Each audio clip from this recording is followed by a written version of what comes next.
কি বলেন ভাই? আচ্ছা একটা কাজ করেন, আমার জায়গায় ওই ছেলেটাকে রেখে দেন। কি? এই কাজটা আমি ছেড়ে দেবো, আর এই কাজটা আমি করবো না। তুমি কি পাগল হয়ে গেছো গা? যে ছেলেকে তুমি চেনো না জানো না, ওর জন্য তুমি তোমার চাকরি ছেড়ে দিবা? এত ভালো একটা চাকরি তুমি কোথাও পাবা? দেখো নিলয়, মানবতা থাকা ভালো, বেশি মানবতা থাকা ভালো না, যেখানে নিজের ক্ষতি হয়, বুঝতে পারছো?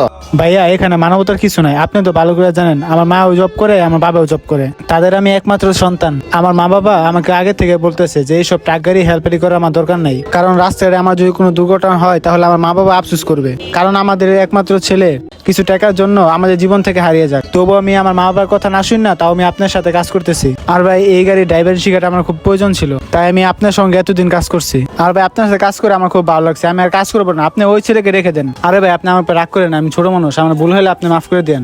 যাই হোক ভাই, আপনি আমাকে যেভাবে ভালো করে কাজ বুঝিয়ে দিয়েছেন, ওই ছেলেটাকে আপনি ভালো করে কাজ বুঝিয়ে দেন, ছেলেটার খুব উপকার হবে কাজটা পেলে। কি করব বুঝতেই পারতেছি না, নিলয়ের কথা কি আমি একটু শুনবো?